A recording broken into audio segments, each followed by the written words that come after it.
bar is higher than that, but also you'll never know how much better you would be if you had not been spanked. You'll never know how much more self-esteem you would have had without that trauma in your past.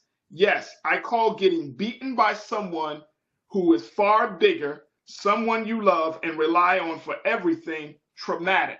I know it was to me.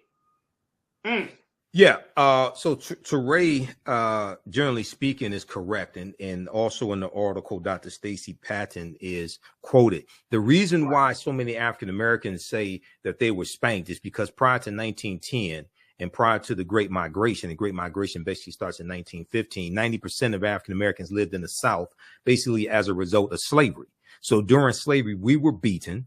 We were beaten by slave owners, slave overseers, etc. Our children were beaten, and that behavior continued after slavery.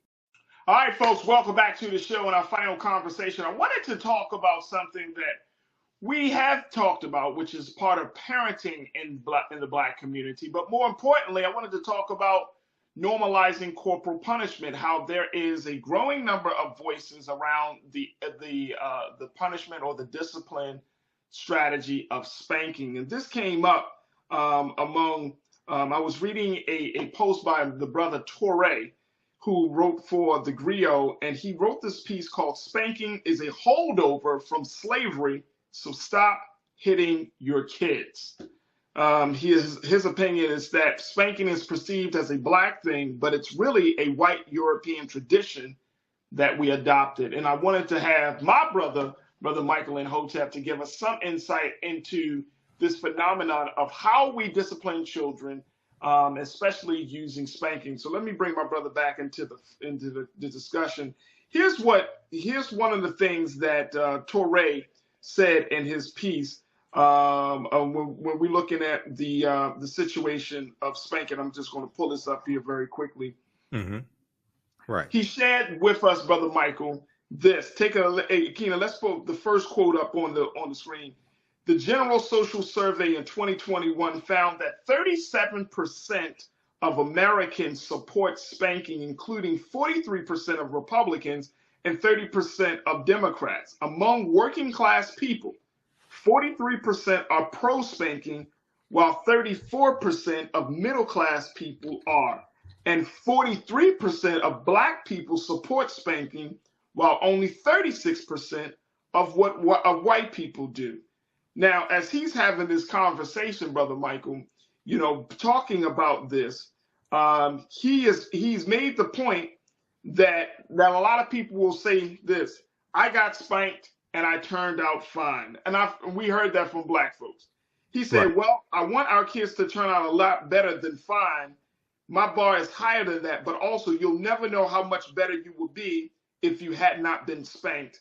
You'll never know how much more self-esteem you would have had without that trauma in your past. Yes, I call getting beaten by someone who is far bigger, someone you love and rely on for everything, traumatic. I know it was to me. Yeah.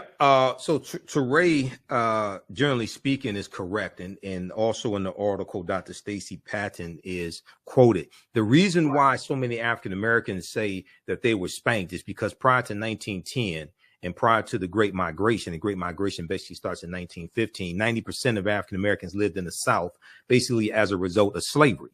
So during slavery, we were beaten.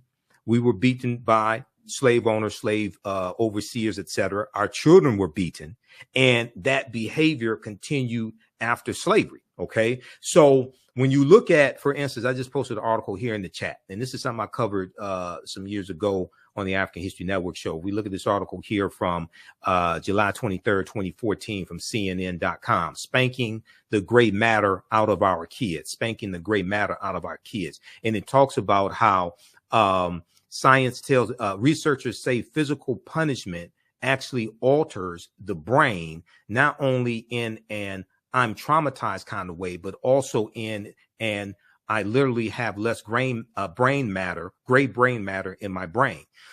exposing children to harsh corporal punishment may have detrimental effects on trajectories of brain development. One 2009 study concluded. Now, there's more information that's come out since 2013, 2014, but there's studies that deal with this. ScienceDaily.com has an article from December 11th, 2013. I'll post a link here. Spanking children slows cognitive development and increases risk of criminal behavior, experts say. Okay, wow. So we have to understand that during the enslavement process, especially here in this country, African people were stripped of our normal, our regular our various African cultures. We were stripped of our folklore, our mores, our cultures, spiritual systems, names, largely history, things like this. We tried to recreate these African societies on the various slave plantations. At the same time, we're dealing with horrific conditions. Okay. And unfortunately, a lot of those behaviors that were learned on the plantation, the negative behaviors, we continued afterwards. Okay. After slavery ended. So yeah, they're absolutely correct with this. Now, they go, Dr. Stacey Patton, and do you want to go to screen quote 3, or you want me to just let's go to quote 3, brother. Yes, sir. Let's go to quote 3, Keenan. This is what from Dr. Stacey Patton, what she says about spanking. And I'm going to read that for us because it's just a little bit. She said, African Americans adopted the practice of beating children from white slave masters. Europeans brutalized their own children for thousands of years prior to crossing the Atlantic to the New World and colonizing Africa. Historians and anthropologists have found no evidence that ritualistic forms of physical discipline of children existed in pre-colonial West African societies prior to the Atlantic slave trade. West African societies held children in a much higher regard than slave societies in the Atlantic world, which placed emphasis on Black bodies as property, not as human beings. West Africans believed that children came from the afterlife, that they were gods or reincarnated ancestors. Wow. Right. Yeah. Yeah. The ancestors, Dr. Marine Ba'ani talks about this in the circle, let the circle be unbroken, that the children, those are the spirits of the ancestors coming back to fulfill a purpose as the spirit of ancestor reborn. One of my teachers, Professor James Small, talks about how we are God having a human experience. This is understanding African cosmology. We're God having a human experience. So yeah, Dr. Stacey Patton is correct. Now, there may be corporal punishment or spanking was not something that was traditional in traditional West African societies, or basically traditional African societies, and generally speaking. Now, you may have extreme circumstances where something like that may have happened, but that was not something routine. That was not a routine form of disciplining somebody. But once again, we're coming from societies where the concept "it takes a village" is not just a title of a book by Hillary Clinton. That was a way of life for us. Okay, so you're dealing with a different whole concept of being. But yeah, she hit the nail on the head. We need to do more research on this also. And you know what, my man Willie Frazier, one of our culture crew members, he said the Bible says, "Spare the rod, spoil the child." How is that European? Also, if you don't beat your child, the police will. The brief pain of discipline can save the long pain of European punishment. What's your take on that, and black people are beating their children, and they're still getting beaten by police. That's not stopping the police from beating them. That's not stopping them from being killed by the police. Trayvon, you have in Cleveland, Tamir Rice. You have we can go and look at numerous examples. Just so we have examples of African Americans. Just because you were beaten by your parents or spanked by your parents, even if you needed it, that doesn't stop the police from unjustly killing you. We're making a false equivalency. We're making a false equivalency here when we do that. And that's something that's very dangerous, because then you're giving white police officers an excuse for unjustly beating African Americans to say, oh, well, your parents didn't beat you, so I'm going to beat you. No, that's giving white police officers an unjust excuse to unjustly kill unarmed African Americans. And it could have been a situation where that child was disciplined by their parents. Okay, you're giving. So let me give you an example with it just happened in what state was that? With was that not Tennessee, Kentucky. Okay, in Kentucky, the 5 black police officers. Okay, did they beat the brother because he wasn't spanked by his parents? Oh no, you talking about with the 5 black pieces that was in Memphis. Yeah, in Memphis. Yeah, Memphis. That was in Memphis. Okay, where Dr. King was assassinated. Right. Memphis, where Dr. King was assassinated. Right. Okay, so we're trying to give white police officers or police officers in general another excuse to justify them doing the wrong thing, justify them taking the law into their own hands. No, don't buy into that. That's nonsense. That's nonsense. That doesn't mean that our children should not be disciplined. Right. There are other ways to discipline them.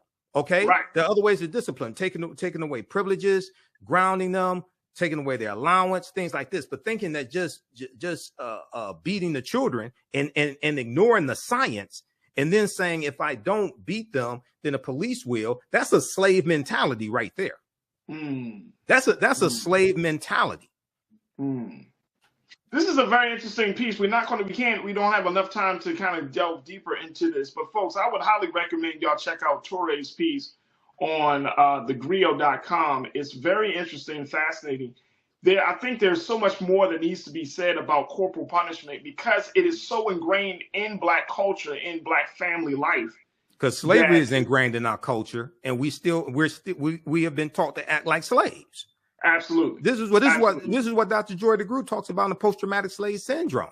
You change your behavior to adjust and survive a traumatic experience. Then after that traumatic experience is over, you're not taught to adjust and change your behavior. This is what she talks about in the post-traumatic slave syndrome. Right. And I think that's something that needs to be discussed because the other part of it, and we don't have a lot of time, Brother Michael, to get into it. But the fact is that once you start bringing in the Bible, once you start bringing in God into the conversation of an experience like this, it takes things to a higher level. And it can sometimes confuse people. Not to say that you're confused, Brother Willie, not at all. I'm just saying in general that having those conversations without understanding the proper context and how the proper context of when things were said and weren't said. We can talk about that next week. That's misunderstanding the context. That's totally misunderstanding the context. That's totally. Brother Michael, we got like a minute left. Talk to us about the work you're doing. Okay, visit our website, theafricanhistorynetwork.com, theafricanhistorynetwork.com. Register for the online history classes I teach on Saturdays, Ancient Kemet, the Moors, and the Ma'afa, Understand the Transatlantic Slave Trade, where they didn't teach you in school, 2 p.m. Eastern Standard Time, theafricanhistorynetwork.com. We deal with thousands of years of history and what leads up to the transatlantic slave trade taking place. You don't have to be present in the class. We do the sessions live. All the sessions are archived and recorded. The classes on sale $60, regularly $130. Then Sundays, I teach Black resistance movements from the Haitian Revolution, U.S. Civil War, Civil Rights Movement, and Black Power movement. We look at history chronologically, 1800 to 1968, to understand how we got to where we are today and the laws and policies put in place to bring us to where we are today, to understand where we need to go from here. So visit our website, theafricanhistorynetwork.com. We also have a bundle pack of both classes as well on sale for only $100. Awesome. My brother. Thank you, brother. Thank you, because that helps support the research and finance the African History Network. Thank you. There it is right there, Brother Michael Imhotep of the African History Network.